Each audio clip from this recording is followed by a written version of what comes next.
ورسوله فقد فاز فوزا عظيما أما بعد فإن أصدق الحديث كتاب الله وأحسن الهدي هدي محمد صلى الله عليه وعلى آله وسلم شر الأمور محدثاتها وكل محدثة بدعة وكل بدعة ضلالة وكل ضلالة في النار.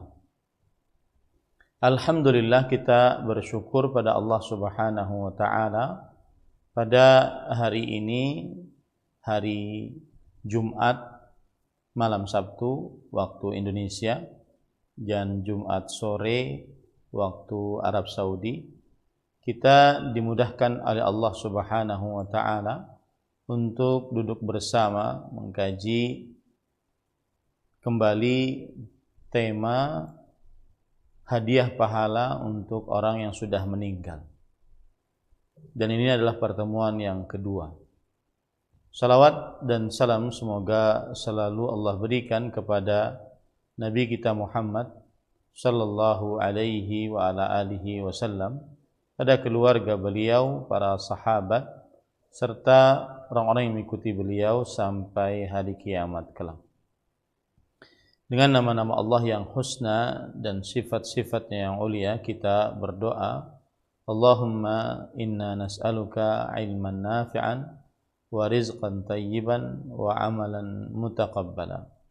Wahai Allah, sesungguhnya kami mohon kepada Engkau ilmu yang bermanfaat, rezeki yang baik, dan amal yang diterima. Allahumma amin.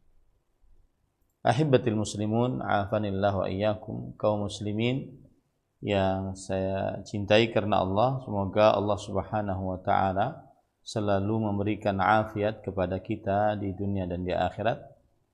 Para jamaah sekalian, terutama dari Islamic Cultural Center Dammam, Kerajaan Arab Saudi. Pada kesempatan kali ini kita melanjutkan membahas tentang hadiah pahala untuk orang yang sudah meninggal. Pada pertemuan sebelumnya kita sudah membahas tentang hadiah pahala untuk orang yang sudah meninggal dan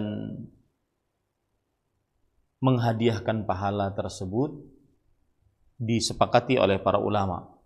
Amalan-amalannya, menghadiahkan pahala tersebut disepakati oleh para ulama, amalan-amalannya sebagaimana yang sudah kita pelajari, yaitu yang pertama adalah doa dari seorang muslim kepada muslim yang sudah meninggal.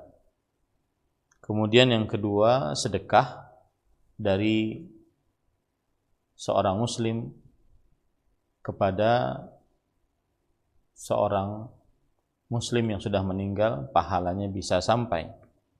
Kemudian ilmu yang bermanfaat, yang ketiga. Yang keempat, anak saleh yang mendoakannya. Yang kelima, mengucapkan salam saat berziarah kubur. Kemudian yang keenam, yaitu berkurban atas nama si mayit. Kemudian yang ketujuh, beristighfar untuk si mayit. Kemudian yang kedelapan, mengerjakan wasiat. Kemudian yang kesembilan, menunaikan hutang, melunasi hutang.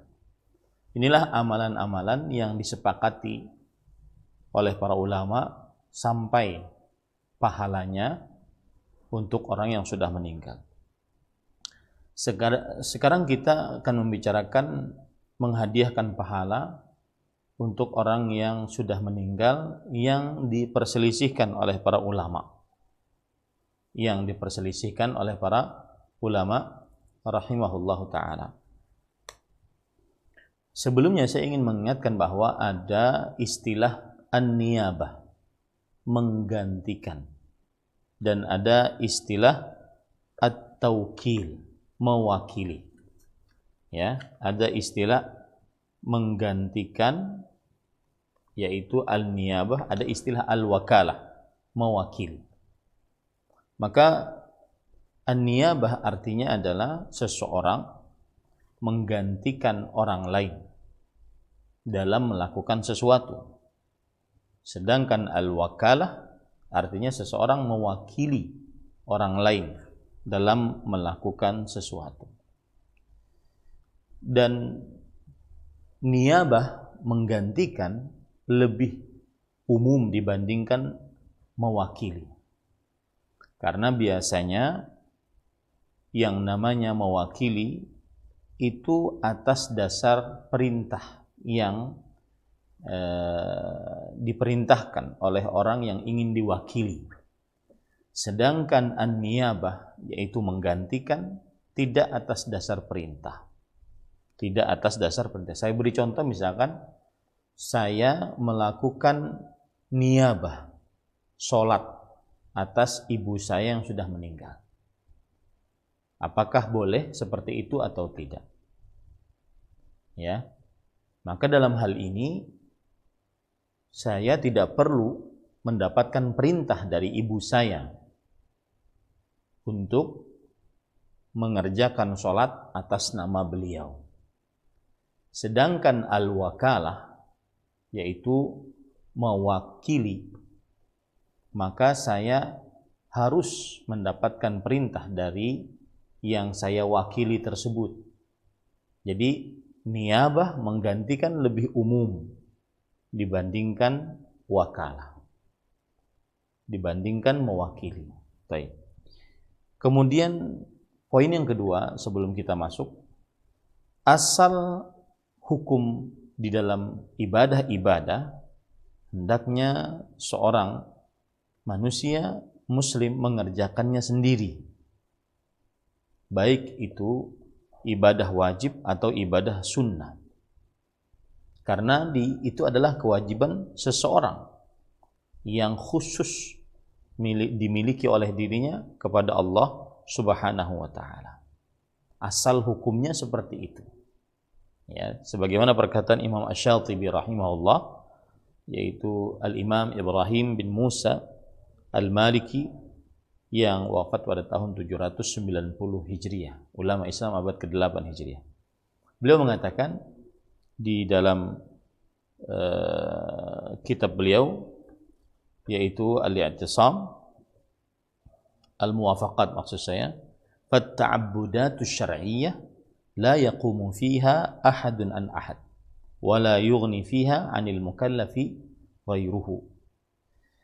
Maka ibadah-ibadah yang disyariatkan tidak dilakukan seseorang di dalamnya menggantikan orang lain, dan tidak sah di dalamnya orang yang diberikan tanggung jawab untuk beribadah digantikan oleh orang lain. Wa amalul amili la yajtajizi bihi ghairuhu. Perbuatan seseorang tidak mencukupi untuk orang lain. Wa la yantaqilu bil qasdi ilaihi, dan tidak berpindah dengan niat kepadanya. Wa la yathbutu in wahab, dan tidak tetap jika dia menghadiahkannya. Wa la yahmil in tahammal, dan tidak dikenakan jika dia mengenakannya. Wa dzalika bihasabin nadhari asy-syar'i al-qat'i naqlan wa ta'dilan, dan itu disebabkan karena berdasarkan penelitian syariat yang pasti, baik itu dinukilkan melalui dalil-dalil yang pasti dari Al-Quran ataupun sebab-sebab yang disebutkan oleh para ulama, bahwa seseorang tidak menggantikan ibadah orang lain. Seseorang tidak beribadah atas orang lain. Asal hukumnya begitu. Sebagaimana surat An-Najm ayat 39, wa anna laisa lil insani illa ma sa'a, dan bahwa sesungguhnya manusia tidak memiliki kecuali apa yang dia usahakan. Taib. Kemudian setelah kita pahami poin-poin tersebut, kita ingin mengetahui bahwa apa saja yang disepakati oleh para ulama tidak diperbolehkan sama sekali menggantikan orang lain di dalamnya. Apa saja yang disepakati oleh para ulama tidak boleh sama sekali menggantikan orang lain di dalamnya. Yaitu yang pertama adalah iman. Maka tidak bisa iman seseorang atas penggantian orang lain. Tidak sah dan tidak tergambarkan. Bagaimana saya beriman atas kakek saya yang kafir misalnya. Ini tidak sah. Tidak diterima iman seseorang atas keimanan orang lain. Ya. Ini sepakat para ulama. Tidak ada perbedaan pendapat di antara para ulama bahwa tidak diperbolehkan an-niyabah, menggantikan iman dan menggantikan seseorang dalam perkara iman. Menggantikan seseorang dalam perkara iman. Taib. Kemudian selanjutnya adalah yang disepakati oleh para ulama boleh digantikan di dalamnya. Apa saja yang disepakati oleh para ulama boleh untuk digantikan di dalamnya. Seperti misalkan ibadah-ibadah yang berkaitan dengan harta, zakat, kemudian kafarat, penebus-penebus, kemudian menyembelih hewan kurban dan menyembelih hewan hadyu, kemudian membagikan sedekah, maka ini diperbolehkan menggantikan seseorang di dalamnya tanpa ada perbedaan pendapat di antara para ulama. Seperti misalkan membagikan harta zakat. Saya mengeluarkan zakat, kemudian digantikan oleh Pak Sundoro untuk membagikan harta zakat tersebut. Maka ini boleh. Saya mempunyai kafarat, kemudian digantikan oleh anak saya untuk membayar kafarat tersebut, maka ini boleh. Atau juga saya memiliki hewan yang ingin dikurbankan, lalu penyembelihannya digantikan oleh Abdullah Ad-Dammami. Nah, jadi ada cerita Abdullah anak saya yang pertama kan lahir di Dammam, kemudian dia sekarang di di pesantren. Saya tulis Abdullah Al-Banjari, dia nggak mau. Kata beliau, saya bukan lahiran orang Banjar, Abah katanya. Saya kelahiran Dammam, maka Abdullah Ad-Dammami. Digantikan oleh Abdullah Ad-Dammami untuk menyembelihnya, boleh. Ya. Dan kemudian juga membagikan harta sedekah. Maka sepakat para ulama boleh untuk digantikan oleh orang lain. Yang jelas ibadah-ibadah yang berkaitan dengan harta seperti pembagian zakat, pembayaran kafarat, menyembelih hewan kurban, menyembelih hewan hadyu, membagikan sedekah, maka ini boleh digantikan oleh orang lain tanpa ada perbedaan pendapat di antara para ulama rahimahumullah ta'ala. Dalilnya adalah yaitu bahwa Nabi Muhammad sallallahu alaihi wasallam ketika berhaji beliau menyembelih onta sekitar 63 onta. Kemudian setelah itu memberikan kepada Ali bin Abi Thalib radhiyallahu anhu, menantu beliau, untuk menyembelih sisanya. Ini menunjukkan bahwasanya an-niyabah menggantikan orang lain dalam perkara-perkara ibadah harta diperbolehkan. Begitu juga di dalam perkara memerdekakan budak juga diperbolehkan. Begitu juga dalam perkara membayar kafarat juga diperbolehkan. Baik. Itu hal-hal yang disepakati oleh para ulama bahwa tidak diperbolehkan untuk menggantikan iman seseorang. Yang kedua, tidak diperbolehkan untuk menggantikan seseorang dalam perkara ibadah-ibadah harta. Ini disepakati oleh para ulama. Tidak ada perbedaan pendapat di antara mereka. Nah, sekarang kita masuk permasalahan-permasalahan yang terjadi ikhtilaf, perbedaan pendapat di antara para ulama di dalam menggantikan ibadah-ibadah berikut. Yang pertama yaitu menggantikan dalam perihal ibadah sholat. Dalam perihal ibadah sholat. Maka bolehkah seseorang menggantikan orang lain dalam perihal ibadah sholat?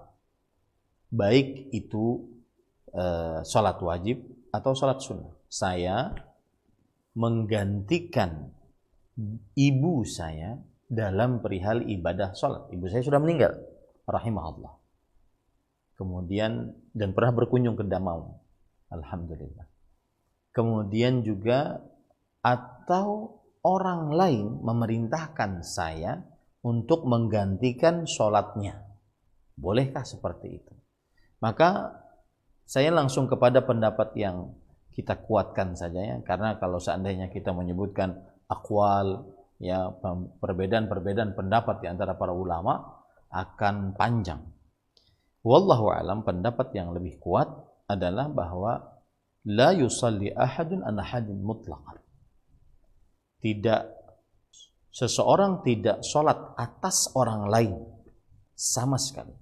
Baik itu sholat wajib, sholat sunnah, baik itu atas nama si mayit atau atas nama selain si mayit. Ya, ini pendapat yang dikuatkan. Dan ini adalah pendapat jumhur ahli fikih dari mazhab Hanafi, Maliki, Syafi'i, Hambali. Dan bahkan sebagian ulama menukilkan ijma' akan tidak diperbolehkannya seseorang menggantikan sholat orang lain. Ya, baik yang masih hidup ataupun yang sudah meninggal.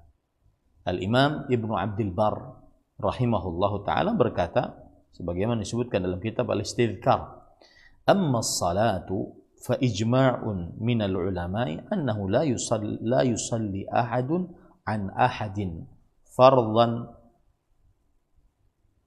man alaihi as-salatu wala sunnatan wala tatawwan.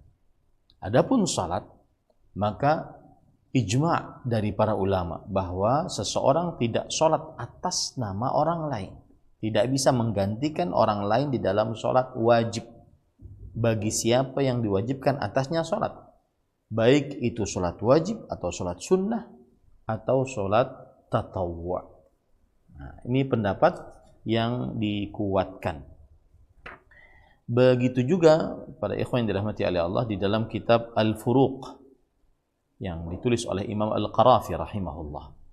Kas-salah fala tajuzun niyabatu fiha ijma'an.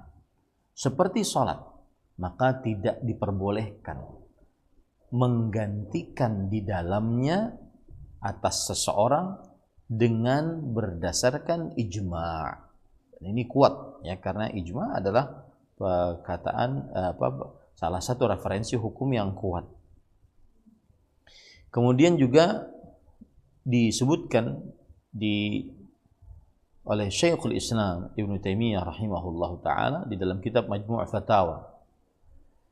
Beliau mengatakan, salatul fardi la yaf'aluha ahadun an ahad. La bi ujrah wala bi ghairi ujrah bittifaqil a'immah. Salat wajib tidak dilakukan seseorang atas orang lain.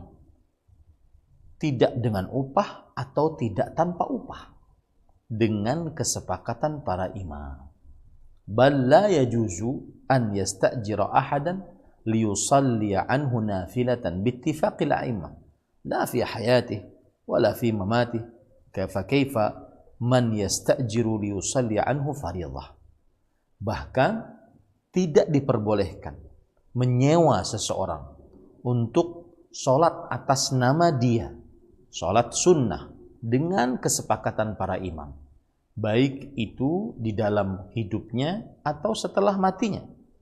Apalagi sampai menyewa seseorang untuk sholat atas namanya saat dia sudah meninggal. Untuk sholat atas namanya mengerjakan sholat wajib.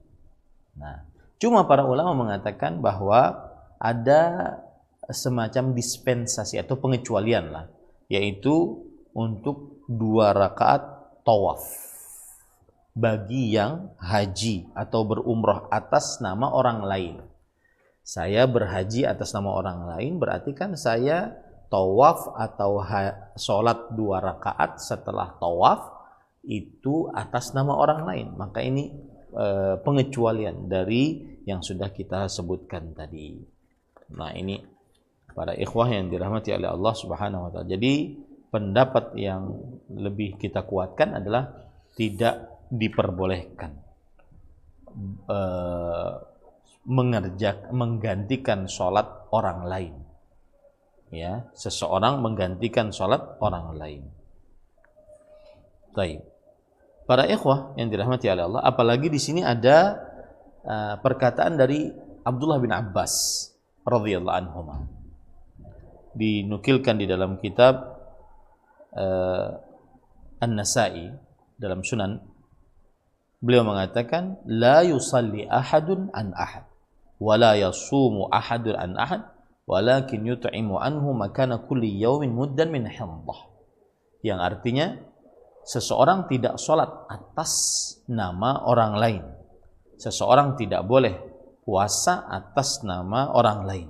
Akan tetapi dia memberi makan atasnya setiap hari 1 mud dari gandum. Begitu juga perkataan Abdullah bin Umar hampir sama. Ya, perkataan Abdullah bin Umar hampir sama.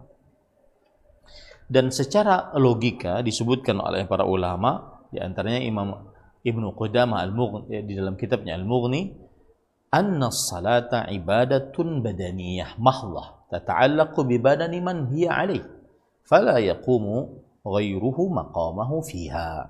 Bahwa salat adalah ibadah badan, benar-benar murni badan, berkaitan dengan badan seseorang yang diwajibkan atasnya.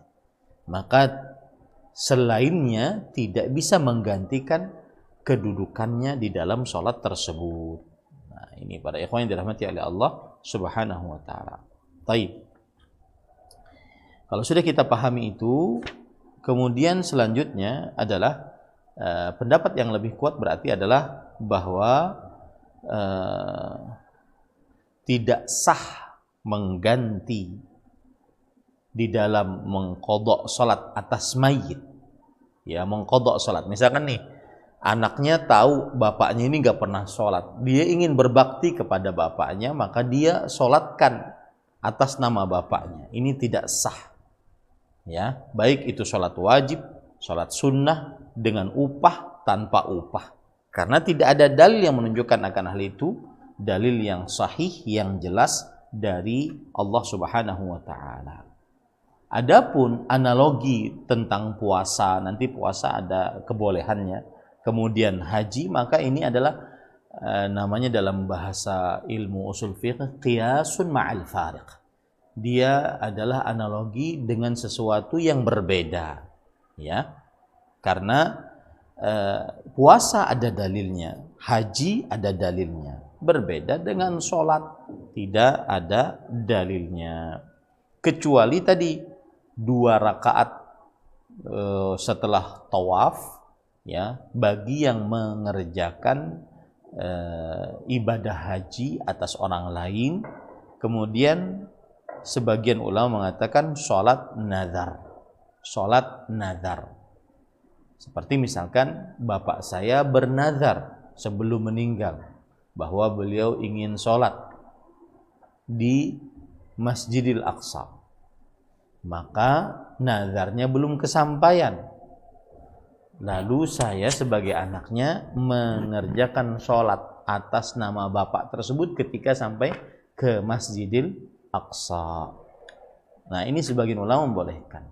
Ya, sebagian ulama membolehkan. Yang jelas tadi tidak sah menggantikan sholat mayit, baik itu sholat fardu, sholat sunnah, dengan upah atau tanpa upah. Baik. Kemudian menggantikan puasa mayit.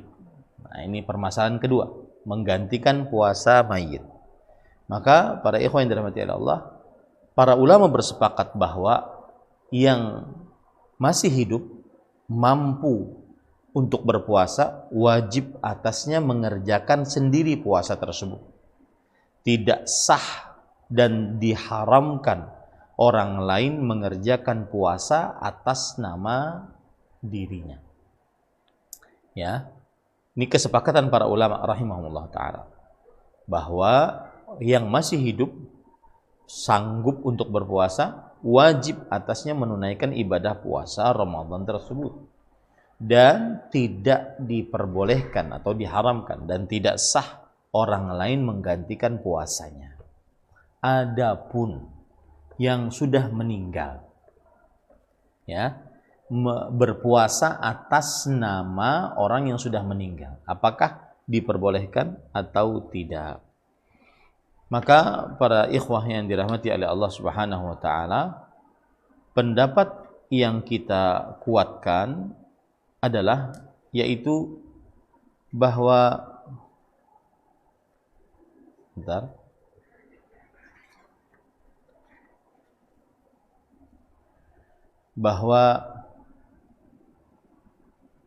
boleh bagi kerabat si mayit untuk berpuasa atas si mayit, baik itu puasa yang sudah lalu dari Ramadan atau puasa nazar. Bahkan dianjurkan berdasarkan hadis riwayat Imam Ibnu Hibban, man mata wa alaihi saumun sama anhu waliyyu. Barang siapa yang meninggal dan dia mempunyai hutang puasa, maka kerabatnya boleh mempuasakan atasnya. Ini umum. Ya, ini umum. Apakah itu hutang puasa Ramadan ataukah itu hutang puasa nazar?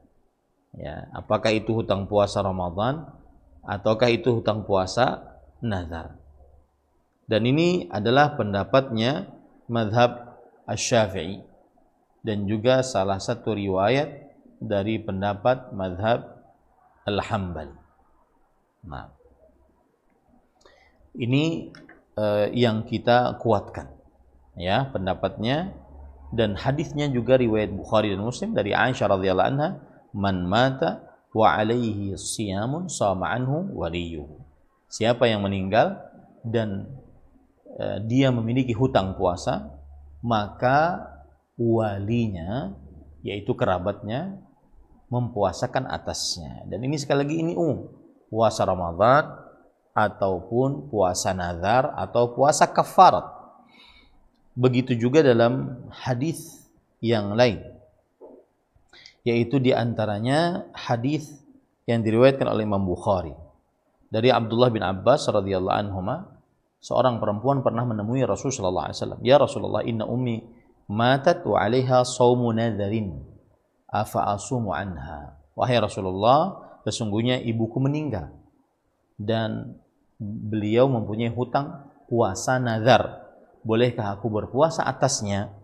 Kemudian Rasulullah SAW bersabda, afara'aita law kana ala ummiki dainun faqadaitihi akana yuadda dzalika anha atau yuaddi dzalika anha.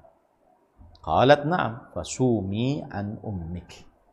Apa pendapatmu jika ibumu mempunyai hutang lalu engkau melunasinya?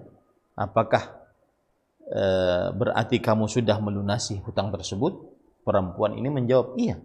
Kalau begitu berpuasalah atas nama ibumu.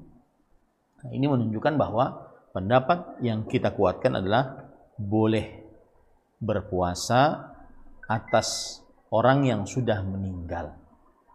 Puasa hutang Ramadan atau puasa nazar atau puasa kafarat. Baik.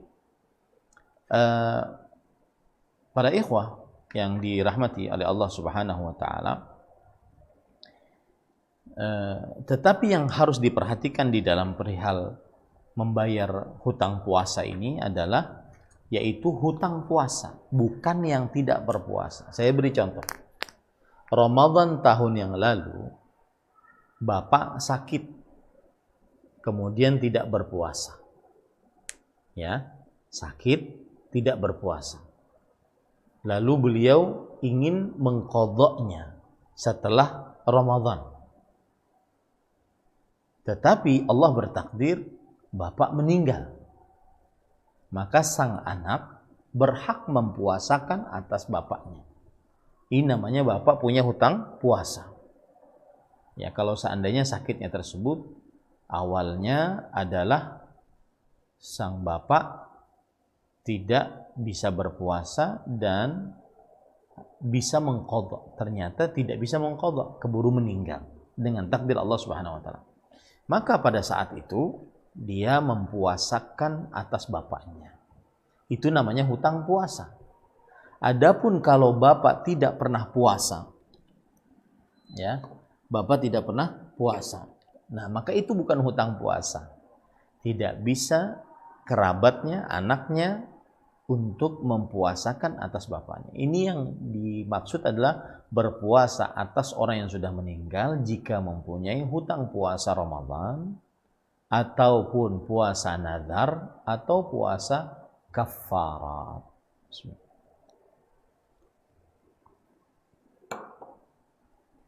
Baik. Sekarang ahibatil muslimun, a'afanillah wa iyyakum, kaum muslimin yang saya cintai karena Allah, semoga Allah Subhanahu wa taala selalu menjaga kita. Sekarang menggantikan ibadah haji atas nama mayit yang sudah meninggal. Para ikhwan yang dirahmati oleh Allah Subhanahu wa taala, perlu diperhatikan seseorang tidak bisa melaksanakan ibadah haji karena meninggal. Satu, atau karena lemah. Baik itu sakit ataupun tua renta. Sehingga tidak sanggup untuk beribadah haji. Maka apa hukumnya? Menggantikan ibadah haji orang yang sudah meninggal ataupun orang yang tidak sanggup untuk berhaji karena sakit ataupun karena sudah tua renta.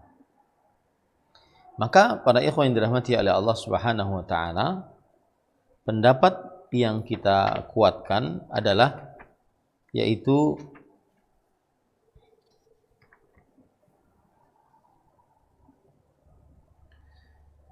sah menggantikan haji atas seorang yang masih hidup yang tidak sanggup untuk berpuasa dan atas seorang yang sudah meninggal, baik itu yang berhaji berwasiat atau tidak, ya, baik itu berwasiat atau tidak.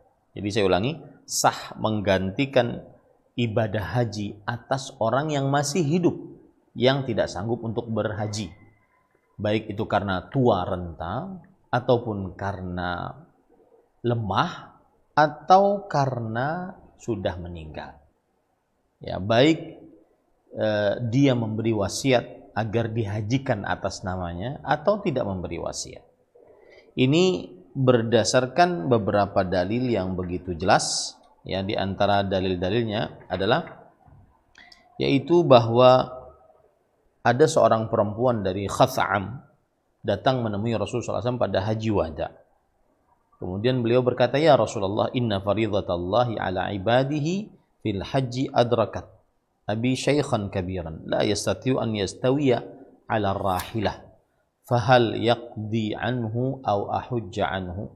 Qala na'am. Wahai Rasulullah, sesungguhnya kewajiban Allah atas hamba-hambanya dalam perihal haji didapati oleh bapakku dalam keadaan bapakku sangat tua renta, tidak sanggup untuk melakukan perjalanan di atas hewan tunggangan.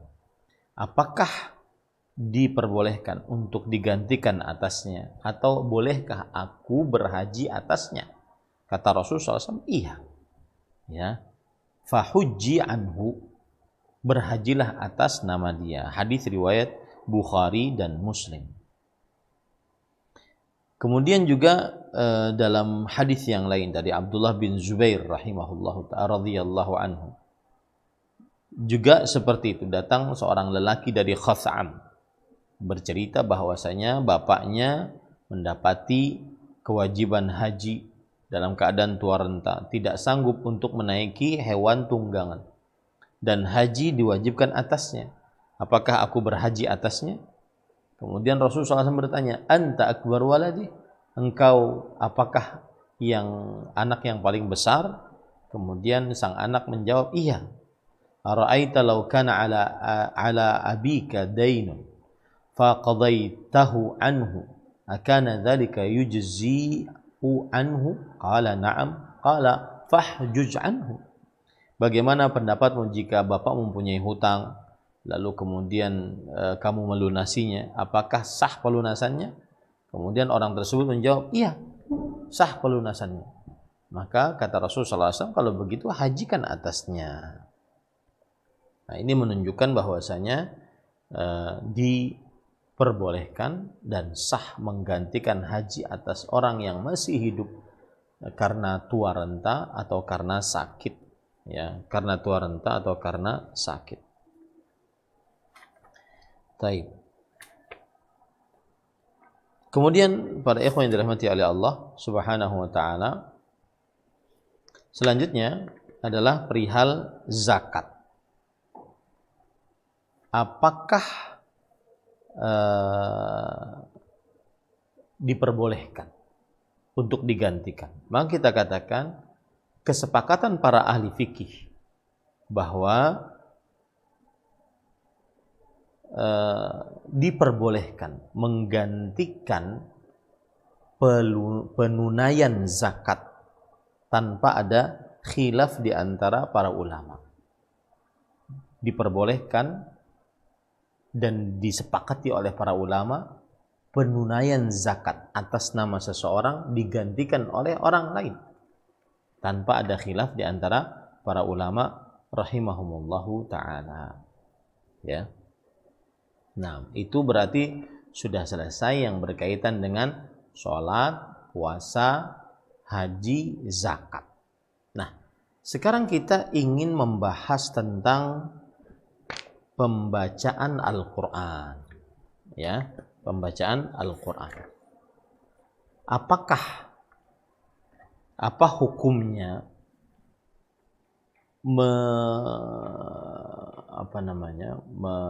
baca Al-Quran dan pahalanya diberikan kepada si mayit? Apa hukumnya? Ya. Taib, para ikhwah yang dirahmati oleh Allah Subhanahu wa taala, kita akan bahas sekarang pelan-pelan ya tentang hukum membaca Al-Quran atas si mayit dan pahalanya diberikan atau ditransfer kepada si mayit. Baik. Perhatikan baik-baik. Yang pertama yaitu hukum membaca Al-Quran saat kematian dan setelahnya.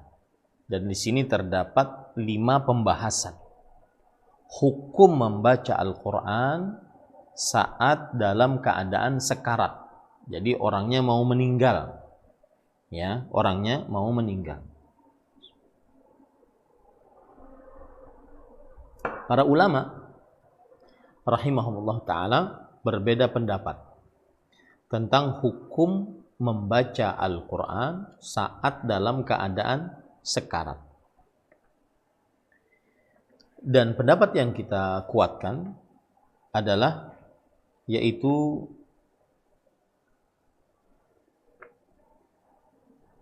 tidak dianjurkan membaca Al-Quran Al-Karim atas orang yang sudah mau meninggal. Dalam artian bukan sunnah yang tetap membaca Al-Quranul Karim atas orang yang sudah meninggal. Karena membaca Al-Quran Al-Karim adalah sebuah ibadah. Dan ibadah hukumnya tauqifiyah, yaitu berdiam. Tidak bisa dikerjakan sampai ada dalil sahih dari pemilik syariat, yaitu Allah Subhanahu wa ta'ala. Dan ini adalah pendapat dari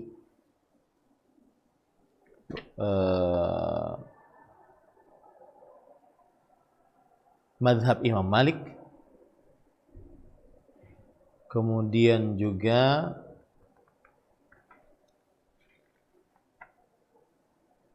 ya, itu pendapat dari mazhab Imam Malik, bahwa Imam Malik mengatakan qiraah 'ala al-muhtadir tukrah idza kanat 'ala wajhi sunnah wa tubah idza kanat 'ala wajhi tabarruk.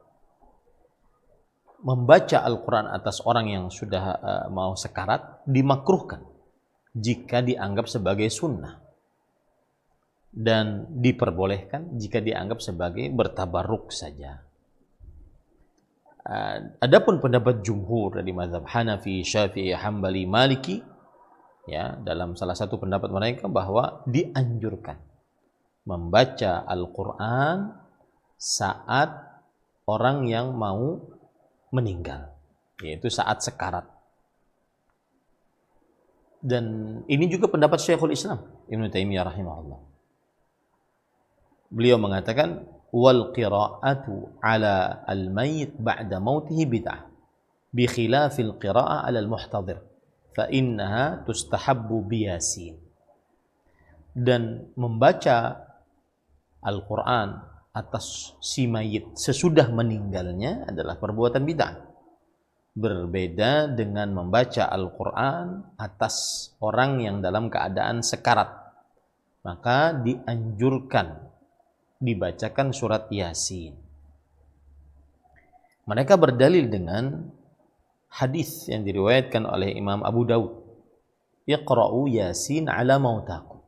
Bacalah surat Yasin atas orang yang mau meninggal di antara kalian. Sisi pendalilan dari ayat hadis ini adalah Nabi Muhammad SAW memerintahkan untuk membaca surat Yasin atas yang dalam keadaan sekarat, karena maksud dari kematian yang ada di dalam surat Yasin tersebut. Ini menunjukkan bahwasanya dianjurkan untuk membaca surat Yasin atas orang yang mau meninggal. Dan hikmahnya adalah di dalam surat Yasin terdapat cerita atau penjelasan tentang hari kiamat, kemudian hari kebangkitan. Maka siapa yang dibacakan di dalamnya, dia akan mengingat hal-hal tersebut. Begitu juga riwayat yang lain, riwayat Imam Ibnu Abi Syaibah di dalam kitabnya Al-Musannaf. Disebutkan oleh Imam Asy-Sya'bi, Amir bin Syarahil Asy-Sya'bi, beliau seorang tabi'i. Beliau mengatakan kanatil ansar yaqra'una 'indal mayit bi suratil Baqarah. Orang-orang kaum Ansar membaca surat Al-Baqarah di sisi orang yang mau meninggal. Di sisi orang yang mau meninggal. Begitu juga diriwayatkan dari Jabir bin Zaid. Jabir bin Zaid yang wafat pada tahun 93 Hijriah.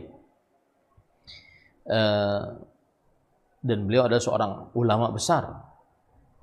Abdullah bin Abbas radhiyallahu anhuma mengatakan la awsa'uhum ilman min kitabillah wa thaqahu Ibnu Ma'in, yaitu orang yang paling paham tentang Al-Quran dan dianggap terpercaya oleh Yahya ibn Ma'in, Abu Zur'ah Al-Ajli, dan yang lain.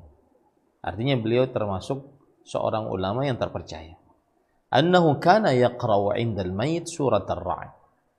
Bahwasanya beliau senantiasa membaca di sisi orang yang dalam keadaan sekarat surat ar-ra'd. Surat ar-ra'd. Kemudian para ikhwan yang dirahmati oleh Allah, ini pendapat yang mengatakan dianjurkan membaca surat Yasin ataupun surat Al-Baqarah ataupun surat Ar-Ra'd di sisi orang yang dalam keadaan sekarat. Maka untuk surat Yasin di dalam sanadnya terdapat 3 penyakit, yaitu dalam sanadnya ada Abu Utsman, dan Abu Utsman seorang rawi yang majhul, tidak diketahui. Kemudian di dalam sanadnya juga ada bapaknya Abu Utsman, dan dia juga seorang rawi yang majhul, dan hadisnya goncang. Al-Hafidz Ibnu Hajar Al-Asqalani mengatakan Allahu Ibnul Qattan. Hadis ini dinyatakan berpenyakit oleh Imam Ibnu Qattan bil ittirab, dengan sanadnya yang goncang, wabil waqf, dan hadisnya hanya sampai kepada sahabat, dan juga wabi jahalati Abi Utsman wa abi, dan juga karena kemajhulan, ketidaktahuan tentang keberadaan atau bagaimana rawi Abu Utsman dan bapaknya. Dan dinukilkan oleh Imam Ibnul Arabi dari Ad-Daruqutni bahwa Ad-Daruqutni rahimahullah mengatakan hadza haditsun dhaiful isnad wa majhulul matan wa la yasihhu fil babi syai'. Hadis ini lemah sanadnya, kemudian matannya tidak diketahui, dan tidak sah satu hadis pun di dalam permasalahan ini. Maka kemudian juga yang riwayat dari Asy-Sya'bi tadi, maka di dalamnya juga terdapat seorang rawi yang lemah, Mujalid ibn Sa'id, ya, Mujalid ibn Sa'id. Kemudian riwayat Jabir bin Zaid tadi, bahwa ini bukan hadis, ini perbuatan seorang tabi'i, dan perbuatan seorang tabi'i bukan hujjah dan tidak tetap hukum dengannya. Jadi wallahu alam, para ikhwan yang dirahmati oleh Allah Subhanahu wa taala, bahwa pendapat yang lebih kuat adalah tidak dianjurkan untuk membaca Al-Qur'an di sisi orang yang sedang dalam keadaan sekarat. Ya. Baik, para ikhwan yang dirahmati oleh Allah Subhanahu wa taala, dan para ulama jumhur yang menganjurkan untuk membaca Al-Qur'an saat dalam keadaan sekarat, mereka berbeda pendapat tentang apa yang harus dibaca. Ada yang mengatakan surat Yasin, ada yang mengatakan surat Ar-Ra'd, ada yang mengatakan surat Al-Fatihah, ada yang mengatakan surat Tabarak. Yang terjadi khilaf di antara para ulama tentang pembacaan surat yang dibaca bagi siapa yang berpendapat bahwa dianjurkan membaca Al-Quran di sisi orang yang dalam keadaan sekarat. Dan kita tadi menguatkan pendapat bahwa membaca Al-Quran di sisi orang yang dalam keadaan sekarat mau meninggal tidak dianjurkan dan bukan sunnah yang tetap dari Rasulullah Sallallahu Alaihi Wasallam. Baik. Hukum membaca Al-Quran setelah meninggal, sebelum dimandikan. Setelah meninggal, sebelum dimandikan. Maka pendapat yang kita kuatkan adalah bahwa membaca Al-Quran atas mayit setelah meninggalnya, sebelum dimandikan, sebelum dikuburkan adalah perbuatan bid'ah. Perbuatan bid'ah. Karena tidak tetap dalil syariat atasnya, baik itu Al-Quran atau hadis atau perbuatan para salaf as-salih. Ya, dan ini adalah pendapatnya mazhab Hambali. Dan ketika kita mengatakan ini bid'ah, ini bukan berarti kita suka membid'ah-bid'ahkan amaliyah orang lain, tetapi kita berbicara masalah fikih, ya, yang tidak keluar dari mazhab fikih yang 4. Makanya ini pendapatnya mazhab Hambali. Ya. Taib. Dan dalilnya adalah bahwa tidak ada dalil yang menunjukkan akan hal tersebut, ya. Tidak tetap dalil syar'i atas pembacaan Al-Quran atas mayit sesudah meninggalnya dan sebelum dimandikannya, baik dari Al-Quran atau hadis Rasul atau perbuatan para salafus saleh. Dan ini berarti adalah perbuatan bid'ah. Permasalahan selanjutnya, hukum membaca Al-Quran setelah dimandikan dan sebelum dikuburkan. Setelah dimandikan dan sebelum dikuburkan. Sama hukumnya, yang pendapat yang kita kuatkan adalah bahwa membaca Al-Quran atas si mayit sebelum dikuburkan, setelah dimandikan adalah perbuatan bid'ah. Karena belum tetap pensyariatannya satu dalil pun, baik dari Al-Quran atau hadis Rasul atau perbuatan para salafus saleh. Ya, perbuatan para salafus saleh. Dan keadaan yang demikian, maka jika dikerjakan berarti dia adalah perbuatan bid'ah. Dan ini adalah pendapatnya dari mazhab Hanafi, ya, dari mazhab Hanafi. Dan juga pendapatnya dari mazhab Hambali, ya, bahwasanya ini adalah perbuatan bid'ah. Adapun mazhab Hanafi, mereka mengatakan bahwa ini adalah makruh, tetapi makruhnya makruh tahrim. Ini adalah makruh, tetapi makruhnya makruh tahrim. Bahwa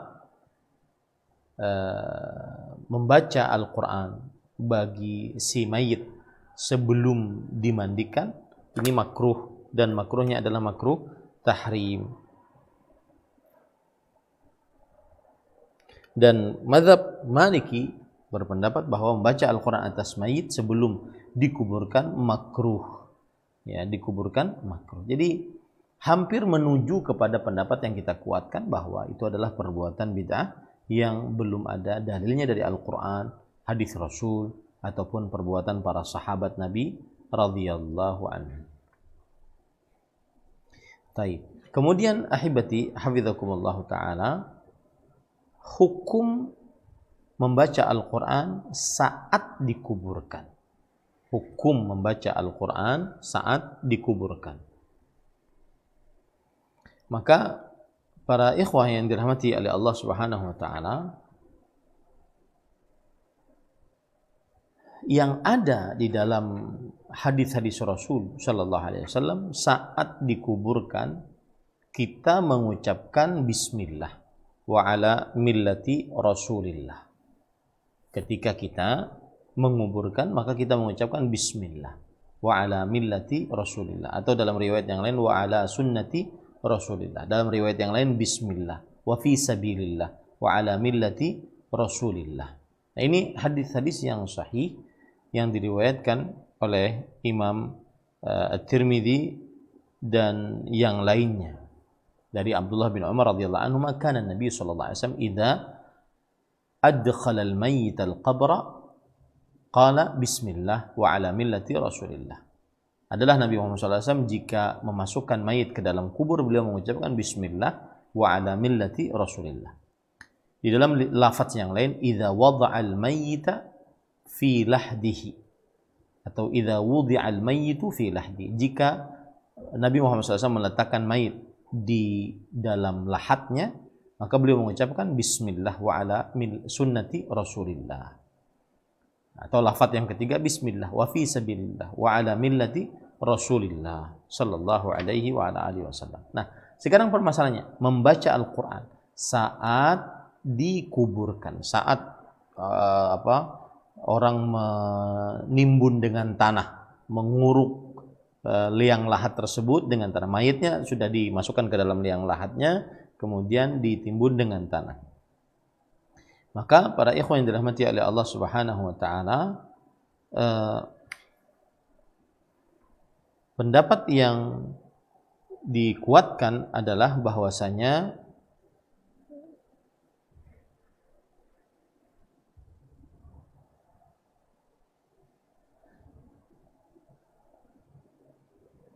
tidak disyariatkan ya untuk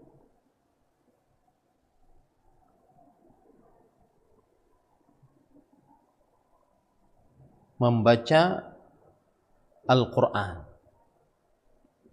Meskipun sebagian ahli fikih yang terakhir, generasi terakhir dari mazhab Hanafi, Maliki, Syafi'i, Hambali, kemudian juga salah satu riwayat dari Imam Ahmad berpendapat bahwa tidak mengapa membaca ayat saat dikuburkan. Dan Syekhul Islam Ibnu Taimiyah menguatkan pendapat dianjurkan membaca ayat, yaitu surat Thaha ayat 55. Surat Thaha ayat 55. Minha khalaqnakum wa fiha nu'idukum wa minha nukhrijukum taratan ukhra. Ya. Dari tanah kami telah ciptakan kalian, ke dalam tanah kami kembalikan kalian, dan dari tanah kami keluarkan kalian sekali lagi. Dan juga berdasarkan riwayat dari Abu Umamah Al-Bahili radhiyallahu anhu, beliau berkata, ketika diletakkan Ummu Kulthum binti Rasul sallallahu alaihi wasallam, maka Rasul SAW mengatakan, minha khalaqnakum wa fiha nu'idukum wa minha nukhrijukum taratan ukhra. Tapi sebagian ulama mengatakan hadis ini adalah hadis yang lemah sekali. Hadis ini adalah hadis yang lemah sekali. Dan Syekhul Al-Muhaddits Imam Al-Albani rahimahullah mengatakan, innal haditsa laysa fihi at-tafsil al-maz'um istihbabuhu fala hujjata fihi aslan law sahha sanaduh. Sesungguhnya hadis tidak ada di dalamnya perincian yang disangka anjuran untuk membaca ayat tersebut, maka tidak ada hujjah di dalamnya dari asalnya walaupun sanadnya sahih. Ya. Nah, ini para ikhwan yang dirahmati oleh Allah Subhanahu wa taala. Jadi hadisnya lemah yang disebutkan di dalam hal tersebut, ya. Hadisnya lemah diriwayatkan oleh Imam Ahmad dan di dalamnya terdapat Ubaidullah bin Zumar dari Ali bin Jada'an dari Al-Qasim, dan ketiga-tiganya adalah rawi yang lemah. Jadi para ulama fikih menganjurkan, tetapi hadisnya lemah gitu. Ketika dikuburkan mayit, saat diuruk tanahnya, maka membaca surat Thaha ayat 55. Tetapi hadisnya tadi lemah. Ini para ikhwan yang dirahmati oleh Allah Subhanahu wa taala. Maka pada saat itu ya juzul amal hina idzin. Tidak diperbolehkan untuk beramal pada saat itu karena hadisnya lemah. Ya. Dan ini dijelaskan oleh Al-Muhaddits Muhammad Nasiruddin Al-Albani rahimahullah dalam kitab beliau Ahkamul Janaiz.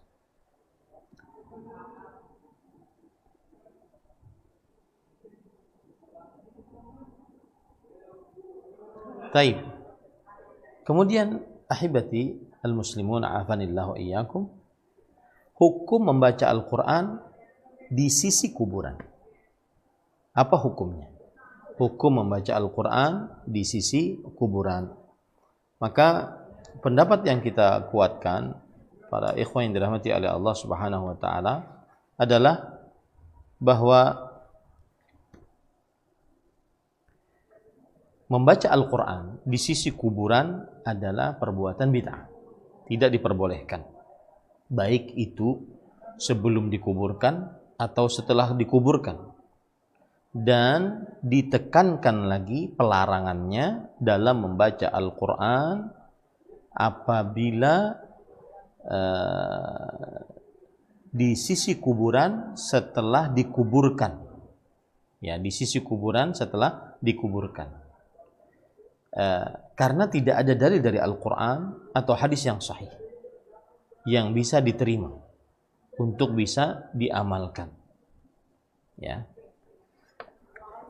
Ini hukum membaca Al-Quran di sisi kuburan. Dan kalau kita lihat, ini adalah pendapatnya salah satu riwayat dari riwayat Imam Ahmad rahimahullahu ta'ala. Disebutkan dalam kitab Al-Mughni wa ruwiya anhu annahu qala al-qira'atu 'inda al-qabr bid'ah. Diriwayatkan dari Imam Ahmad bahwa beliau berkata, membaca di sisi kuburan adalah perbuatan bid'ah. Ingat ya, ketika kita menyebutkan seperti ini, maka bukan berarti kita suka membid'ah-bid'ahkan, tetapi kita sedang membicarakan hukum fikih secara ilmiah dan tidak keluar dari pendapat imam yang empat. Jadi jangan dikatakan ini pendapatnya orang Wahabi dan semisalnya. Ini pendapat, salah satu pendapat Imam Ahmad rahimahullah ta'ala. Kenapa bid'ah? Karena bukan dari perbuatan Rasulullah SAW, bukan juga perbuatan para sahabat. Maka hal tersebut adalah perbuatan yang mengada-ngada. Dan ini adalah pilihan dari Imam Syekhul Islam Ibn Taimiyah rahimahullah ta'ala, yaitu membaca Al-Quran dirutinkan di sisi kubur setiap setelah dikuburkan. Ya, dirutinkan membaca Al-Quran di sisi kubur setelah dikuburkan. Nah, dan pendapat yang kedua adalah pendapat Imam Abu Hanifah, Imam Malik, bahwa membaca Al-Quran di sisi kubur dimakruhkan. Membaca Al-Quran di sisi kubur dimakruhkan. Dan ini adalah pendapat jumhur salaf, yaitu para ulama salaf, kebanyakan mereka memakruhkan membaca Al-Quran di sisi kubur. Sebagaimana disebutkan di dalam kitab Hamish Majmu' al-Anhar, wa karihal imamu al-qira'ata 'inda al-qabr li'annahu lam yasih fi dzalika syai'un min an-nabi sallallahu alaihi wasallam. Dan dimakruhkan oleh imam membaca Al-Quran di sisi kubur karena hal tersebut tidak sah sedikit pun dari Nabi Muhammad sallallahu alaihi wasallam. Kemudian juga ada dalil-dalil yang lain, di antaranya yaitu hadis riwayat Imam Muslim bahwa Rasulullah SAW bersabda, "La taj'alu buyutakum maqabir. Inna syaitana yanfiru minal baitil ladzi tuqra'u fihi suratul Baqarah." Jangan jadikan rumah-rumah kalian sebagai kuburan. Sesungguhnya syaitan lari dari rumah yang dibacakan di dalamnya surat Al-Baqarah. Jangan jadikan rumah kalian sebagai kuburan. Bacailah surat Al-Baqarah di dalam rumah, menunjukkan bahwasanya di kuburan tidak membaca Al-Quran. Ini para ikhwan yang dirahmati oleh Allah Subhanahu wa ta'ala. Nah, dan ada sebagian yang berpendapat bahwasanya boleh membaca Al-Quran di sisi kuburan, dan ini adalah pendapat Muhammad bin Al-Hasan dari mazhab Hanafi. Muhammad bin Al-Hasan dari mazhab Hanafi. Dan ini juga pendapat dari ulama-ulama generasi terakhir dari mazhab Maliki, kemudian riwayat terakhir dari mazhab Imam Ahmad, ya. Maka mereka berdalil dengan man zara qabra walidayhi aw ahadahuma faqara indahu aw indahuma yasin ghufiralah. Siapa yang menziarahi kuburan kedua orang tuanya atau salah satu dari keduanya, lalu dia membaca di sisinya atau di sisi dua kuburannya surat Yasin, maka diampuni untuknya, diampuni dosa-dosanya. Maka disebutkan oleh Ibnu Adi dalam kitabnya Al-Kamil fi Du'afa, hadzal hadis bihadzal isnad batilun laisa lahu asl. Hadis ini dengan sanad yang ini adalah batil, tidak ada asalnya. Karena ada Amr bin Ziyad. Ya. Amr bin Ziyad. Amr bin Ziyad disebutkan yasriqul hadis, suka mencuri hadis, wa yuhadditsu bil bawatil, dan suka meriwayatkan hadis yang batil-batil. Kata Imam Ad-Daruqutni, yad'ul hadis. Amr bin Ziyad suka memalsukan hadis. Nah, ini hadisnya para ikhwan yang dirahmati oleh Allah Subhanahu wa taala adalah hadis yang palsu. Ini tidak bisa diamalkan kalau begitu. Kemudian juga ada riwayat yang lain, man dakhala al-maqabira faqara'a surat Yasin khuffifa anhum yawma idzin wa kana lahu bi'adadin man fiha hasanat. Yang artinya siapa yang masuk ke dalam kuburan lalu dia membaca surat Yasin, maka diampuni atas mereka pada hari itu dosa-dosanya. Dan ia yang membaca tadi mendapatkan pahala sejumlah orang-orang yang ada di dalam kubur tersebut. Hadis ini, para ikhwan yang dirahmati oleh Allah Subhanahu wa taala, disebutkan oleh Al-Imam Muhammad Nasiruddin Al-Albani rahimahullah dalam kitab Ahkamul Janaiz, bihadzal lafzi la asla lahu fi syai'in min kutubis sunnah. Dengan lafaz ini tidak ada sama sekali lafadznya di dalam kitab-kitab hadis. Dan disebutkan oleh Imam As-Suyuti di dalam kitab Syarhus Sudur, wa lam yazid fi takhriji ala qawli akhrajahu Abdul Aziz sahibul Khalal bi sanadi an Anas. Hanya Imam As-Suyuti menyebutkan diriwayatkan oleh Abdul Aziz penulis Al-Khalal dengan sanadnya sampai kepada Anas bin Malik radhiyallahu anhu. Maka Imam Al-Albani mengatakan, "Tsumma waqaftu ala sanadih." Lalu aku dapati sanadnya, fa idza huwa isnadun halik. Ternyata sanadnya sanad yang hancur, sebagaimana yang beliau sebutkan di dalam kitab Silsilat Al-Ahadits Ad-Dha'ifah wal Mawdu'ah, nomor hadis 1236. Jadi ini hadis juga tidak bisa dilaksanakan atau diamalkan hadisnya tersebut. Ya, ini para ikhwah yang dirahmati oleh Allah Subhanahu wa taala. Nah.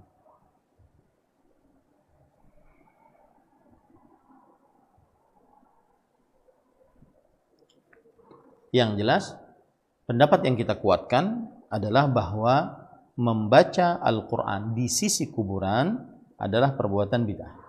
Tidak diperbolehkan, baik itu sebelum dikuburkan, setelah dikuburkan. Dan pelarangan lebih terlarang lagi apabila itu dirutinkan setiap kali setelah menguburkan, maka dibacakan di sisi kuburan Al-Qur'an. Maka ini tidak disyariatkan. Dan yang dianjurkan bagi kita setelah dikuburkan adalah yaitu beristighfar, sebagaimana dalam hadis riwayat Imam Abu Daud, istaghfiru li akhikum wa salu lahu tathbit fa innahu al-ana yus'al. Mintakan maghfirah untuk saudara kalian seiman dan mintakan untuknya ketetapan hati, sesungguhnya dia akan ditanya. Maka yang dianjurkan setelah dikuburkan adalah membaca Allahumma ighfir lahu wa tsabbithu, ya Allah ampuni dia dan tetapkan jawabannya, ampuni dia dan tetapkan jawabannya. Taib.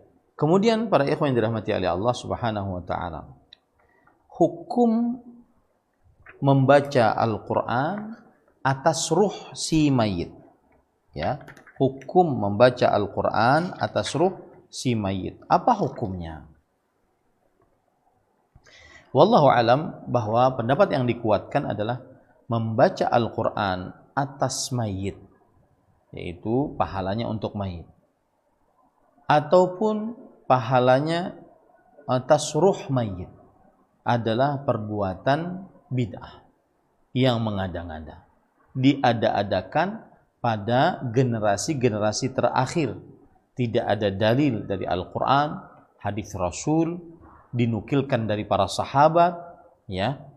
Kalau seandainya membaca Al-Qur'an atas mayit termasuk daripada amalan-amalan yang baik, maka niscaya para sahabat akan melakukannya dan mereka bersegera melakukannya, ya. Maka pendapat yang lebih dikuatkan membaca Al-Qur'an atas mayit, misalkan ila ruhi Nabiyina Muhammadin sallallahu alaihi wasallam Al-Fatihah, ila ruhi Syekhina Abdul Qadir Al-Jailani Al-Fatihah, maka ini adalah perbuatan yang mengada-ngada. Belum ada dalil dari Al-Quran dan hadis Rasul Sallallahu Alaihi Wasallam. Makanya para ulama fikih terdahulu belum membicarakan akan hal ini, yaitu apa hukum membaca Al-Quran atas ruh si mayit. Belum ada pembicaraan dari ulama fikih mazhab yang 4 yang terdahulu, belum ada. Ya, hukum yang mereka bicarakan adalah hukum membaca Al-Quran atas si mayit, ya, atau untuk si mayit dan menghadiahkan pahalanya untuk si mayit. Apa hukumnya? Adapun kepada ruh mayit, maka ini belum ada pembicaraan di antara para ulama fikih. Ya, belum ada pembicaraan di antara ulama fikih. Nah, di generasi-generasi terdahulu. Nah,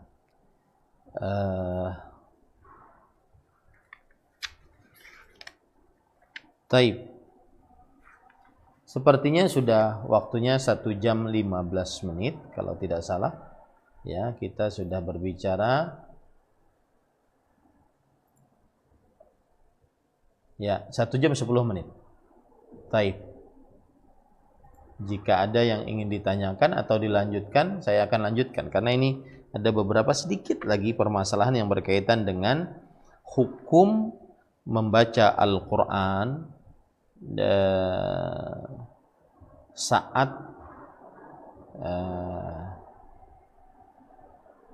membaca surah Al-Fatihah atas ruh mayit, baik itu sendirian ataupun berjamaah ataupun di dalam acara-acara. Ya, itu sedikit lagi. Nah, silahkan jika ada yang ingin ditanyakan. Nah,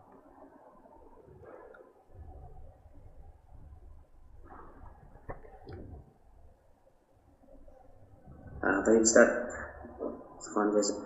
Bismillah walhamdulillah wassalatu wassalamu ala rasulillah wa ala alihi wa sahbihi wa man wala. Syukran jazakallah khairan Ustaz atas ilmu dan faedah yang disampaikan, insyaallah menjadi ilmu yang sangat bermanfaat bagi kami, amin ya rabbal alamin. Ustaz, ada pertanyaan masuk tapi kayaknya antum udah bahas barusan. Coba biar ini lagi. Assalamualaikum Ustaz, Afwan izin bertanya Ustaz, kalau permintaan membaca surat Al-Fatihah untuk orang meninggal secara bersamaan, misal dalam suatu forum, apakah ada dalilnya? Syukran wa jazakallahu khairan Ustaz. Ya, bismillah walhamdulillah wassalatu wassalamu ala rasulillah wa ala alihi wa ashabihi wa man wala. Seperti yang sudah kita katakan tadi bahwa membaca Al-Fatihah atas ruh si mayit, baik itu secara sendiri-sendiri ataupun secara berjamaah ataupun di dalam beberapa acara-acara, maka inilah perbuatan yang bid'ah, mengada-ngada, tidak ada asalnya di dalam agama, yang mana belum tetap hal tersebut dari Rasulullah SAW dan para sahabatnya, bahwasanya mereka membaca Al-Fatihah atau selainnya dari surat-surat atas ruh si mayit. Jikalau itu disyariatkan, maka niscaya akan dikerjakan oleh Rasulullah SAW dan dijelaskan oleh para sahabatnya radhiyallahu anhum, dan juga mereka akan menganjurkannya karena mereka sangat gigih untuk mendapatkan pahala dan juga sebagai bentuk kasih sayang kepada umat Islam.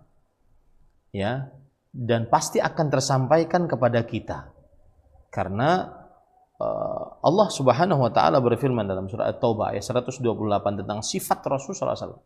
Laqad ja'akum rasulun min anfusikum. Telah datang rasul dari diri kalian, maksudnya di tengah-tengah kalian, azizun alaihi ma'anittum.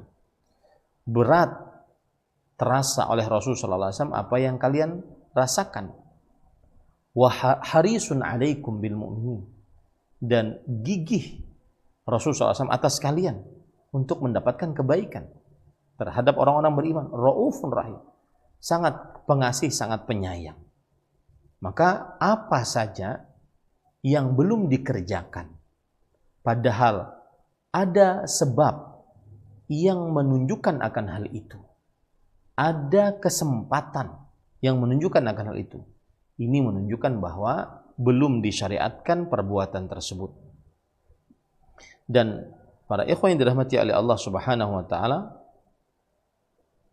para sahabat Nabi radhiyallahu anhu senantiasa selalu mengikuti Rasul sallallahu alaihi wasallam dan selalu mencontoh Rasul sallallahu alaihi wasallam.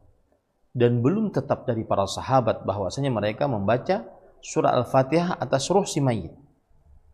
Maka pembacaan surah Al-Fatihah atas ruh si mayit adalah perbuatan yang mengada-ngada. Masuk ke dalam hadis Rasul sallallahu alaihi wasallam, "Man 'amila 'amalan laisa 'alaihi amruna fahuwa raddun." Siapa yang beramal yang tidak ada contohnya dari kami, maka amalannya tertolak. Begitu juga masuk ke dalam hadis Rasul sallallahu alaihi wasallam, "Iyyakum muhdatsatil umur, fa inna kulla muhdatsatin bid'ah." Jauhi oleh kalian perkara-perkara yang mengada-ngada. Sesungguhnya perkara yang mengada-ngada adalah perbuatan bid'ah. Wa kullu bid'atin dhalalah. Dan setiap bid'ah adalah sesat. Dan Imam Al-Albani rahimahullahu taala berkata, "Wa mimma sabaqa ta'lamu anna qawlan nas al-yawm fi ba'd al-bilad al-Fatihah ala ruhi fulan mukhalifun lis-sunnatil madhkurah fahuwa bid'atun bila syak la siyama wal qira'atu la taslu ila al-mauta ala al-qawl as-sahih." Maka dari apa yang telah lalu engkau mengetahui bahwa ucapan sebagian orang pada hari ini di beberapa daerah Al-Fatihah atas ruh si fulan menyelisih sunnah Rasul sallallahu alaihi wasallam. Maka dia adalah perbuatan bid'ah tanpa ada keraguan. Dan apalagi pembacaan tersebut tidak sampai kepada orang yang meninggal menurut pendapat yang lebih kuat. Ini para ikhwan yang dirahmati oleh Allah Subhanahu wa taala. Maka belum ada dalilnya dari hadis Rasul sallallahu alaihi wasallam, maka kita tidak berani mengatakan itu disyariatkan. Yang jelas sebagaimana sudah kita sebutkan tadi, begitulah jawabannya. Wallahu a'lam. Nah. Ada yang angkat tangan, silahkan Mas Arif Gunawan untuk buka mic-nya. Assalamualaikum Ustaz. Waalaikumsalam warahmatullahi wabarakatuh. Ustaz, masalah berkenaan yang tadi Ustaz, untuk masalah surat Al-Fatihah itu sikap kita itu gimana Ustaz? Misalkan kayak di kita itu kan sering dilanjutkan setelah sholat fardu, khususnya itu malam Jumat atau ba'da maghrib, itu tahlil gitu, atau ngirim-ngirim doa untuk sifulan gitu, dan roh-roh itu sikap kita tuh gimana Ustaz? Misalkan imam membacakan Al-Fatihah itu apa kita diam atau gimana Ustaz? Terus yang kedua, setelah kirim-kirim doa itu dilanjutkan mendoakan Ustaz. Mendoakannya, terus sikap kita juga gimana Ustaz? Apakah kita memperbolehkan mengaminkannya, terus mengangkat tangan, atau gimana sikap-sikap kita? Ini kejadiannya kapan Pak? Setelah sholat, sebelum sholat, atau ada kegiatan, atau bagaimana? Kalau biasanya di tempat kami itu hari Jumat, khususnya itu malam Jumat atau hari-hari besar Islam Ustaz. Berarti kayak misalkan Isra Mi'raj kayak gitu. Ba'da maghrib gitu. Atau ba'da isya. Baik. Bismillah, walhamdulillah, wassalatu wassalamu ala rasulillah wa ala alihi wa sahbihi wa man wala. Adapun jika yang ditanyakan adalah kejadiannya atau kegiatan tersebut dilakukan setelah sholat fardu, maka amalan imam dan makmum setelah sholat fardu adalah berzikir sendiri-sendiri dan tidak dikomandoi oleh satu orang, berzikir sendiri-sendiri, tidak dikomandoi oleh satu orang, karena belum ada dalil bahwa Rasulullah SAW mengomandoi para sahabatnya untuk berzikir berjamaah setelah sholat fardu. Maka kalau begitu sikap kita adalah berzikir setelah sholat fardu. Istighfar, astagfirullah, astagfirullah, astagfirullah. Kemudian membaca Allahumma antas salam, minkas salam, tabarakta ya dzal jalali wal ikram. Kemudian setelah itu membaca la ilaha illallah wahdahu la syarika lahu lahul mulku wa lahul hamdu ala kulli syai'in qadir. La ilaha illallah wa la na'budu illa iyyah, lahun ni'matu wa lahul fadlu wa lahu tsana'ul ahsan. La ilaha illallah mukhlishina lahud-din walau karihal kafirun. Allahumma la mani'a lima a'tait wa la mu'tiya lima mana'at wa la radda lima qadait wa la yanfa'u dzal jadd minkal jadd. Kemudian tasbih subhanallah, alhamdulillah, Allahu akbar 33 33 33. Kemudian yang 100-nya la ilaha illallah wahdahu la syarika lahu mulkul hamdu ala kulli syai'in qadir. Kemudian setelah itu membaca ayat kursi. Kemudian setelah itu membaca Al-Ikhlas, Al-Falaq, An-Nas. Habis itu pulang. Tidak ada kegiatan untuk mengikuti. Karena hal tersebut belum diajarkan oleh Rasulullah sallallahu alaihi wasallam untuk berjamaah dipimpin oleh imam dalam rangka mengerjakan zikir berjamaah setelah sholat fardu. Dan juga saya nasihatkan kepada kaum muslimin bahwa imam terkadang setelah sholat fardu berzikir dan diikuti oleh para jamaah dengan suara pakai mikrofon yang keras sehingga satu masjid kedengaran. Kadang-kadang jika ada jamaah yang kedua ingin sholat, maka ini tidak terdengar bacaan jamaah tersebut kalau mereka berjamaah. Gara-gara imam dengan suara pembesar suara yang sangat besar, ya, maka cukup imam berzikir sendiri-sendiri, kemudian makmum juga berzikir sendiri-sendiri. Memang di dalam beberapa mazhab, di antaranya mazhab Syafi'i rahimahullah, bahwa diperbolehkan untuk mengajari para makmum, ya, maka itu dilakukan pada beberapa kali, tidak setiap waktu. Dan yang lebih utama adalah kaum muslimin diajari di luar sholat bagaimana bisa berzikir setelah sholat fardu. Nah, belum ada dalil dari para sahabat, dari hadis Rasul, yang mana Rasul SAW memimpin berzikir berjamaah setelah sholat fardu. Adapun acara-acara, misalkan di dalam acara tersebut kemudian dibacakan ila ruhi Syekh Abdul Qadir Jailani Al-Fatihah, ila ruhi asatidatina wa masyayikhina Al-Fatihah, maka pada satu asal hukumnya kita tidak menghadiri acara-acara peringatan-peringatan yang belum ada contohnya dari Rasul Shallallahu Alaihi Wasallam, maka kita tidak menghadirinya. Kalaupun pas ada sebuah kegiatan dan kemudian entah itu penceramahnya akhirnya mengucapkan itu, maka kita diam saja. Karena kita meyakini perbuatan tersebut belum ada contohnya dari Rasul Sallallahu Alaihi Wasallam. Wallahu a'lam. Nah. Tapi ada pertanyaan yang masuk lagi, Ustaz. Assalamualaikum Ustaz, barakallahu fiik. Afwan izin bertanya, apabila kita bersedekah atau umroh atas nama orang tua yang sudah meninggal, apakah kita juga mendapat pahala yang serupa? Syukran jazakallahu khairan Ustaz. Coba ulangi, Afwan belum jelas. Apabila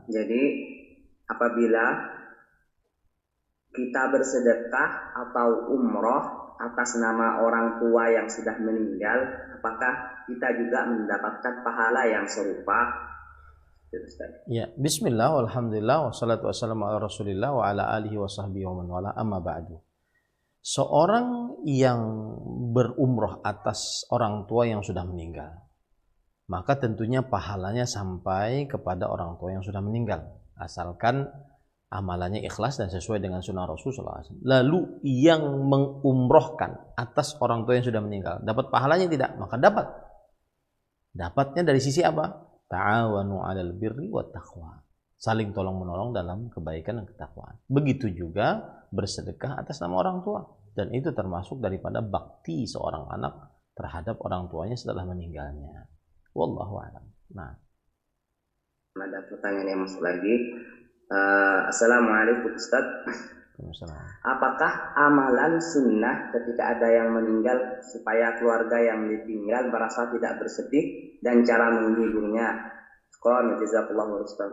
Bismillah, alhamdulillah, wassalatu wassalamu ala rasulillah. Ini namanya ta'ziyah. Amalan sunnah bagi keluarga yang sudah meninggal adalah ditakziahi.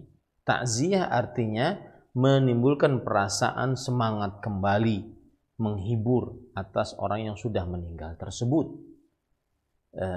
Dengan cara mendoakan, mengatakan perkataan-perkataan yang baik, seperti misalkan semoga Allah Subhanahu wa taala memberikan pahala yang berlipat atas musibah yang kau dapatkan. Semoga Allah Subhanahu wa taala meringankan musibahmu. Semoga Allah Subhanahu wa taala mengampuni keluarga yang meninggal, dan perkataan-perkataan indah lainnya yang memberikan semangat kepada orang yang sedang meninggal. Begitu juga memberikan hadiah ya kepada orang yang sudah meninggal. Bukan orang yang sudah meninggal malah menyediakan makanan, memberikan hadiah kepada orang yang sudah meninggal. Sebagaimana hadis Rasulullah SAW, isna'u di ali Ja'far ta'aman fa innahum atahum ma yushghiluhum. Buatlah makanan untuk keluarga Ja'far. Sesungguhnya mereka sekarang mendapatkan perkara yang menyibukkan mereka, yaitu kematian Ja'far bin Abi Thalib radhiyallahu anhu. Wallahu a'lam. Oke, pada pertanyaan lagi Ustaz. Assalamualaikum. Apakah orang yang sudah meninggal dapat mendengar salam orang yang masih hidup? Syukran jazakallahu khairan Ustaz. Ini terjadi perbedaan pendapat di antara para ulama, bahwasanya orang yang sudah meninggal apakah mendengar apa yang dibacakan salam dari orang yang masih hidup. Maka ada hadis atau ada ayat yang berbunyi sebentar.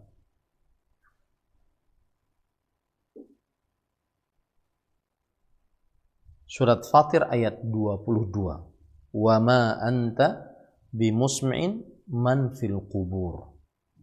Yang artinya wa ma anta bimusmi'in man fil qubur, dan engkau sekali-kali tidak sanggup menjadikan orang yang di dalam kubur dapat mendengar.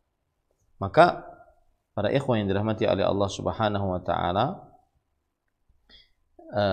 apakah orang yang sudah meninggal mendengarkan salam orang yang mengucapkan salam atasnya? Wallahu alam, para ikhwan yang dirahmati oleh Allah Subhanahu wa taala, terjadi perbedaan pendapat di antara para ulama dalam hal ini. Ada yang berpendapat bahwa orang yang sudah meninggal tidak mendengar sama sekali orang yang masih hidup. Dan ini adalah pendapatnya Aisyah radhiyallahu anha, Abdullah bin Abbas radhiyallahu anhuma, Abdullah bin Mas'ud, dan tidak sedikit dari para sahabat. Dan ini adalah pendapat jumhur ulama. Ya, jumhur ulama. Dan ini juga yang dikuatkan oleh Imam Ibnu Baz, Imam Ibnu Utsaimin, Imam Al-Albani rahimahullahu taala. Allah berfirman dalam surat An-Naml ayat 60, innaka la tusmi'ul mauta wa la tusmi'us summud du'a idza wallaw mudbirin. Sesungguhnya engkau tidak bisa memperdengarkan kepada orang yang sudah meninggal, dan engkau tidak bisa memperdengarkan kepada orang yang tuli doa jika mereka berpaling. Maka ini pendapat yang kita kuatkan, bahwa seorang yang sudah meninggal tidak mendengar ya salam orang yang masih hidup, tidak mendengar salam orang yang masih hidup. Nah, kemudian dalil yang lain juga, yaitu hadis riwayat Bukhari dari Abdullah bin Umar radhiyallahu anhuma, bahwa Rasulullah sallallahu alaihi wa alihi wasallam beliau berdiri di hadapan orang-orang yang meninggal dari peperangan Badar. Kemudian Rasulullah SAW bersabda, hal wajadtum ma wa'ada rabbukum haqqan? Apakah kalian mendapati apa yang dijanjikan oleh Tuhan kalian dengan benar? Kemudian beliau bersabda, innahumul an yasma'una ma aqul. Sesungguhnya mereka sekarang mendengar apa yang aku ucapkan.